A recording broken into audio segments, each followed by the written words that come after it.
Ah, mais où je suis? Un décor assez agréable, je trouve, surtout au niveau de la cheminée. On pourrait peut-être faire un barbecue, je ne sais pas. Salut à tous et à toutes, je suis Scoror et bienvenue aujourd'hui pour cette nouvelle vidéo. Aujourd'hui on se retrouve pour une vidéo que j'ai toujours voulu faire, que je n'avais pas le temps de faire et pas le temps d'écrire. Aujourd'hui on va se retrouver sur un thread horrifique. J'ai choisi aujourd'hui une histoire totalement vraie d'une jeune américaine et je vais vous raconter ça aujourd'hui.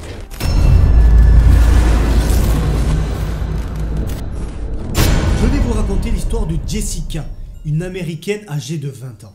Jessica vit dans un appartement à New York dont elle vient d'aménager récemment. C'est un petit appartement calme avec en général très peu d'habitants où tout le monde se connaît. Dans l'appartement où vit Jessica, c'est un appartement un peu spécial. Ça veut dire que quand tout le monde aménage, il y a une sorte de petit apéro dînatoire pour se présenter. Du coup, quand Jessica a aménagé, tous les voisins se sont présentés sauf une personne. Les voisins de Jessica ont quand même parlé de cet homme qui va retenir notre curiosité puisque cet homme est un homme âgé de 40 ans, handicapé.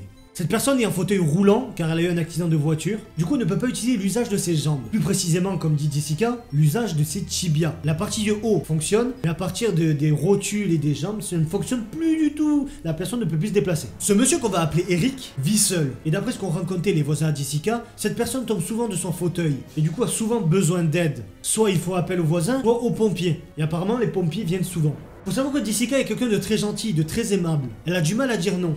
Du coup, les jours passent, les semaines passent, etc. Tout va bien, tout se passe pour le mieux, sauf un beau jour. Un beau jour à regarder à la télé, devant Netflix, toi-même tu sais, quand quelqu'un tape à la porte. Sur le coup, Jessica est surprise, car très peu de monde viennent la rendre visite, même pas sa famille. Vu qu'elle travaille beaucoup, elle n'a pas le temps d'éviter des personnes. Donc étonnée, Jessica va ouvrir la porte, et derrière la porte se trouve Eric. Jessica toute confuse et se demande pas pourquoi cette personne est là. Rien d'alarmant, Jessica se pose aucune question. Il voulait apparemment tout simplement demander si elle avait des paquets de cigarettes. Vu qu'Eric ne peut pas utiliser l'usage de ses jambes, il ne peut pas se déplacer. En général, quelqu'un lui fait les courses à sa place. Mais malheureusement, il est tombé le jour où il n'avait plus de cigarettes, du coup il allait toquer à chaque voisin pour demander s'ils avaient des paquets de cigarettes. Elle nous raconte qu'elle a bien sympathisé avec Eric. Juste avant de partir, elle lui demande si elle peut pas lui laisser son numéro de téléphone pour éviter de crier dans l'appartement ou de faire appel aux pompiers quand il tombe par terre. Du coup, tout se passe pour le mieux, Eric rentre chez lui, et du coup elle retourne voir sa série Netflix et après basculer sur les vidéos de Scoror parce que c'est vraiment le gars sûr. Non, je crois pas qu'elle dit ça. Donc les jours passent à nouveau, tout se passe pour le mieux, elle travaille, elle rentre chez elle, Netflix, elle mange sa meilleure pizza, bref, j'ai épargné les détails. Jusqu'un soir où elle reçoit un message d'Eric lui demandant si elle peut pas venir le relever car il est tombé par terre. Elle est énormément aimable, du coup elle n'a pas pu refuser et elle est allée chez le voisin. Mais quelque chose était très bizarre parce qu'en se pointant chez le voisin, la porte était fermée à clé. Du coup elle a trouvé ça bizarre et elle a essayé de dire à travers la porte que la porte est fermée. Eric par chance qui était derrière la porte lui a dit qu'il y a un double des clés sous le paillasson. Rappelez-vous qu'on est en Amérique, du coup souvent les gens mettent leurs clés cachées, les doubles. C'est peut-être un risque de vol, c'est vrai. Mais peut-être pour les personnes handicapées c'est plutôt pratique. Du coup, Jessica, elle prend la clé, elle ouvre la porte. Et en ouvrant la porte, Eric était bien tombé par terre. Hop, hop, hop, elle soulève Eric de toutes ses forces et elle le remet sur son fauteuil roulant. Jessica sent qu'il y a un petit feeling avec Eric. Du coup, il commence à parler pendant des heures, il commence à rigoler. Il parle même énormément comparé au début. Des histoires de sa vie, des choses étranges. Mais sur le coup, elle n'a pas fait de lien et elle rigole. À un moment, il commence à boire de l'alcool, il parle, il mange, il rigole. Et à un moment, Eric a posé une question très bizarre sur le coup. Moi, j'ai tendance avec les voisins de faire des free hugs. Ouh là là, ça... tu sens que ça commence à partir un petit peu en couille, moi j'aime pas ça. Du coup, sur le coup, Jessica est un peu surprise. Et vu qu'elle a un petit peu d'empathie quand même pour cette personne, elle accepte. Elle accepte tout simplement, elle se dit, cette personne est handicapée, autant elle voit très peu sa famille, des amis. Et du coup, elle lui fait un câlin, ils se font un câlin. Mais ça commence à vriller. Eric lui fait des bisous dans le cou. Jessica sur le coup un peu surprise se laisse faire parce qu'elle veut pas le repousser, elle veut pas lui faire de la peine. Du coup elle se laisse faire, elle se dit bon, on continue. Vu que j'avais dit au début, il y a ce petit côté feeling qu'il y a eu, elle n'a pas peur, elle se laisse faire. Puis ils commencent à s'embrasser, mais c'est quoi ce bordel? Jessica, tu fais quoi là? Ils s'embrassent, ils parlent, ils rigolent, ils boivent. Vous savez très bien où je vais en venir. Et je vais épargner les détails. Du coup ils vont dans la chambre, hop hop hop, salto arrière, trim salto arrière, ils font ce qu'ils ont à faire.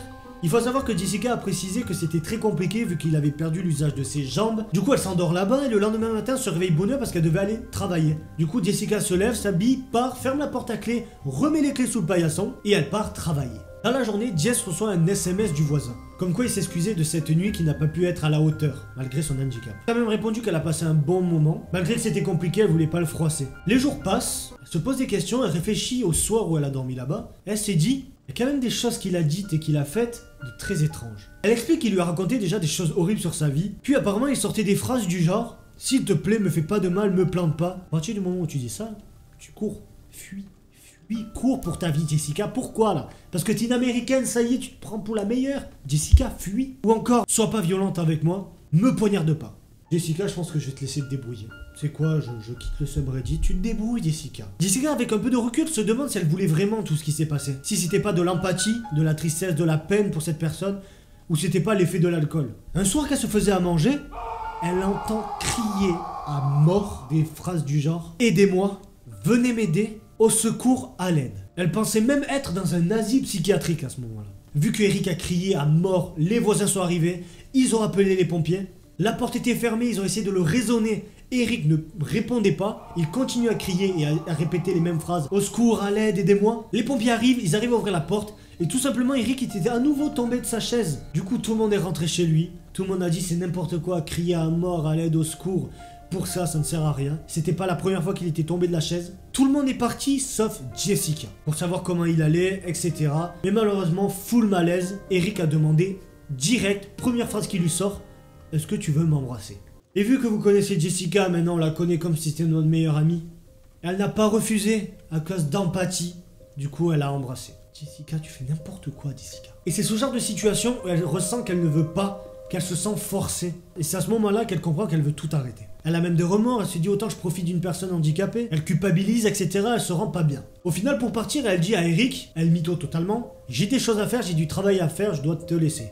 Eric était un peu énervé, mais il n'a pas refusé, elle est partie.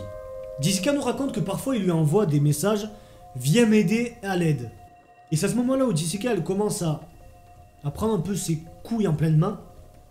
Elle ignore totalement le message. Ce que je peux comprendre si ton voisin te force à ce point à rester avec, c'est que quelque chose ne va pas. Une après-midi, elle rentre du travail, et là, qu'est-ce qui se passe? Elle tombe face à face avec Eric, dans le noir, devant sa porte, sans un bruit. Il avait un regard expressif énervé. Elle avait l'impression qu'il était défoncé ou bourré. Il la regarda et lui dit « Viens passer la soirée avec moi ». Avec un regard agressif et mal intentionné. Jessica a eu énormément peur, elle a trouvé une vieille excuse pour rentrer.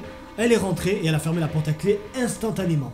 Et c'est ce que j'aurais fait, totalement ce que j'aurais fait. Je vous avoue, chez moi c'est toujours fermé à clé 24h/24, même quand je suis dedans. Le temps passe, Eric continue à la harceler par message.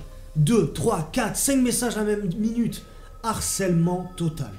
Décide du message pourquoi tu viens plus, qu'est-ce que j'ai fait, de toute façon que t'es comme les autres. J'espère que t'as pas parlé de notre histoire dans l'immeuble, sinon je te défonce. Je t'aime, des choses qui est absurde. Du coup, Jessica a pas peur, elle met des vents, elle lui répond pas. Elle lui sort des mythos comme quoi elle peut pas. Tu veux savoir comment se finit cette histoire? Jessica a un ras le cul, elle en pouvait plus, elle était sous pression 24h/24. Elle se sentait observée, elle avait l'impression que quelqu'un la regardait à travers la fenêtre, que quelqu'un la regardait à travers l'œil de la porte. Un jour, elle a pris son courage à grand-main, elle est allée directement chez le voisin. Comme quoi elle avait kiffé, mais elle voulait pas plus. Elle a mytho pour dire qu'elle avait déjà quelqu'un dans sa vie et qu'elle veut pas quelqu'un plus vieux que elle veut quelqu'un de son âge. Faut savoir que Jessica a 20 ans et le mec a 40 ans. Donc je comprends. Et pendant qu'elle lui raconte ça, Eric essaie de la toucher, de l'embrasser, de lui faire des câlins. Mais cette fois-ci, Jessica le repousse. Du coup, Eric commence à s'énerver, il commence à l'engueuler, à lui crier dessus. Les poings se serrent, les dents se serrent, il commence à la menacer. Il commence à s'approcher d'elle de plus en plus vite. Mais elle avait quand même une grosse angoisse, on sait pas qu'est-ce qu'il est capable, est-ce qu'il a un couteau dans la main, dans la poche, si est-ce qu'il peut la planter. Du coup, Jessica ouvre la porte et claque la porte derrière. Mais malheureusement, depuis ce jour-là, plus aucune nouvelle de Jessica. Plus aucun message de suite ou d'histoire de Jessica. Est-ce que tout s'est arrangé, tout va bien, c'est fini, l'histoire s'est résolue? Ou est-ce qu'au contraire, elle est morte? En tout cas, voilà les amis, j'ai adoré cette histoire. C'est pas une histoire paranormale, c'est une histoire un peu de psychopathie.